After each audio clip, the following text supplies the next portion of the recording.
দেশের প্রাক্তন প্রধানমন্ত্রী ডক্টর মনমোহন সিং এর প্রয়াণে কাছাড় জেলা কংগ্রেসের শ্রদ্ধাঞ্জলি নিবেদন এবং স্মরণ সভা অনুষ্ঠিত হল শিলচরে।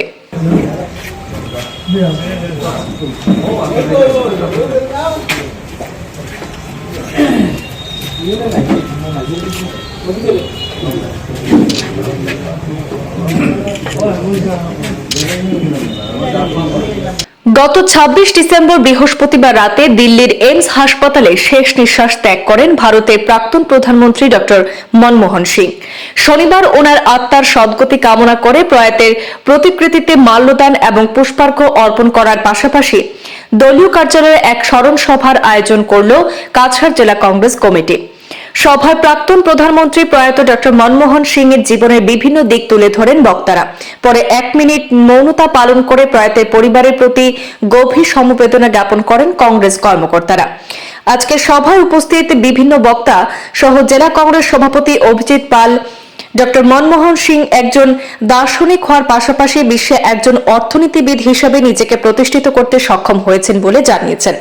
ভারতের ১৪তম এবং চতুর্থতম দীর্ঘমেয়াদী প্রধানমন্ত্রী ছিলেন ডক্টর মনমোহন সিং। ডক্টর মনমোহন সিং এর দিক নির্দেশনায় আগামী প্রজন্ম যাতে দলের ভিতকে শক্তিশালী করে রাষ্ট্রের সেবায় এগিয়ে আসে এই আশা ব্যক্ত করেছেন উপস্থিত বক্তারা। আজকের এই স্মরণ সভায় উপস্থিত ছিলেন বড়খলা বিধায়ক মিসবাহুল ইসলাম লস্কর, সঞ্জীব রায়, সূর্যকান্ত সরকার, ডক্টর এম শান্তিকুমার সিংহ, সুজন দত্ত, মহিলা কংগ্রেসের সভানেত্রী বন্দিতা দ্বিবেদী রায় সহ দলের অন্যান্য সদস্যরাও উপস্থিত ছিলেন। মনমোহন সিং এমন একজন ব্যক্তিত্ব ছিলেন যে যার জীবনী বা যার স্মৃতি যদি আমরা স্মরণ করতে যাই হয়তো সারাদিন বললেও হবে না।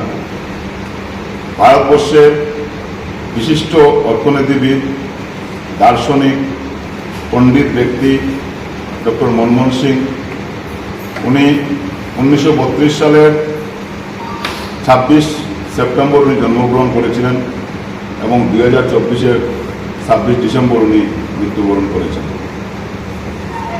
ভারতবর্ষের প্রথম সংখ্যালঘু সম্প্রদায় থেকে উনি প্রধানমন্ত্রী হয়েছিলেন, ভারতের 14তম প্রধানমন্ত্রী, এবং ভারতবর্ষের 4জন চতুর্থতম দীর্ঘমেয়াদী প্রধানমন্ত্রী উনি ছিলেন। এবং আমার পূর্ববর্তী বক্তারা বলেছেন যে মনমোহন সিং এমন একজন ব্যক্তিত্ব ছিলেন এবং একজন অর্থনীতিবিদ ছিলেন যে পৃথিবীতে যখন সমগ্র পৃথিবীব্যাপী বিশ্বব্যাপী যখন বিভিন্ন দেশে অর্থনৈতিক সমস্যা হয়েছিল, কিন্তু ভারতবর্ষের অর্থনীতি তিনি একটা স্টেবল পরিস্থিতি তিনি রেখেছিলেন। ভারতবর্ষে তিনি প্রথম মুক্ত অর্থনীতি শুরু করেছিলেন। ওনার সেই মুক্ত অর্থনীতিতে, ওনার সেই চিন্তাধারাতে আজকে ভারতবর্ষে অর্থনৈতিক দিক দিয়ে আমরা বিশ্বের বুকে একটা ভালো অবস্থানে আছি। আজকে সেই মনমোহন সিং প্রধানমন্ত্রী থাকার সময়ই ভারতবর্ষে তথ্য জানার অধিকার আইন, খাদ্য সুরক্ষা আইন, শিক্ষার আইন, সেই গুরুত্বপূর্ণ যেগুলো আমাদের মৌলিক অধিকার, সেই মৌলিক অধিকারকে উনি আইনে রূপায়ণ করেছিলেন। আজকে ওনার সেই চিন্তাধারা, ওনার সেই নেতৃত্বে আমরা সেটা সুফল আজকেও পেয়ে যাচ্ছি।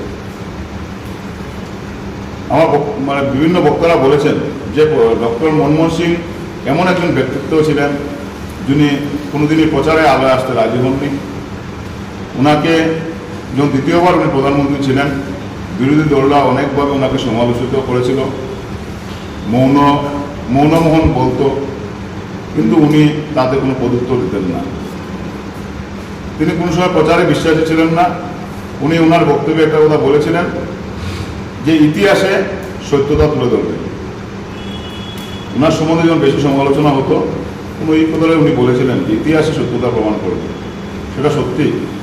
আজকে মনমোহন সিংয়ের যে ইতিহাস রেখে গেছেন বিশ্বের বুকে, সেটা সারা জীবন মানুষ ইতিহাস হিসাবে সেটা জানবে। সেই ইতিহাস হয়তো অনেক বড় বড় লেখকরা লিখবেন। সেই মনমোহন সিংয়ের সত্যতা আগামী প্রজন্মে মানুষরা জানতে পারবে।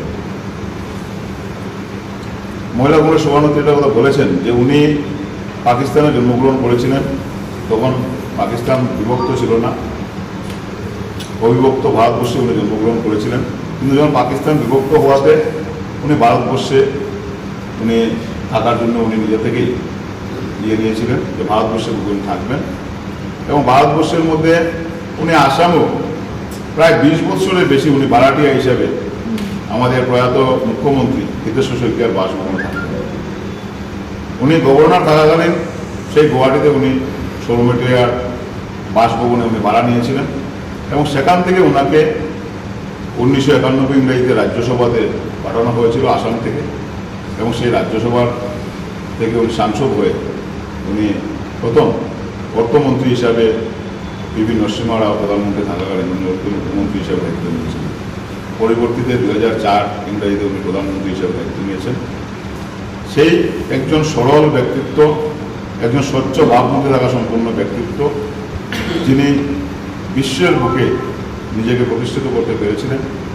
আজকে যদি চন্দ্রযান আমরা দেখি, ভারতবর্ষের সামরিক শক্তি যদি দেখি, সেই প্রধানমন্ত্রী মনমোহন সিং থাকার সময় সামরিক দিক দিয়ে আমরা অনেক শক্তিশালী হয়েছিলাম বিশ্বের বুকে। তাই এই মহান ব্যক্তির আজকে আমাদের মতো ক্ষুদ্র ব্যক্তিত্ব ওনার স্মৃতিচারণ করার মতো আমাদের ক্ষমতা নেই। অনেক কিছু বলার মতো আছে ওনার জীবনী নিয়ে। আজকে ওনার অন্ত্যেষ্টিক্রিয়া সম্পন্ন ইতিমধ্যে হয়েছে। আজকে আমরা সমগ্র ভারতবর্ষে প্রত্যেক জায়গাতে কংগ্রেস ভবনে আজকে ওনার স্মৃতিচারণ সভা চলছে, ওনাকে শ্রদ্ধাঞ্জলি দেওয়া চলছে। সেই উপলক্ষে আমরাও আজকে শিলচর জেলা কংগ্রেসের পক্ষ থেকে প্রয়াত নেতা, প্রয়াত প্রধানমন্ত্রী ডক্টর মনমোহন সিংকে আমরা শ্রদ্ধাঞ্জলি দিয়েছি।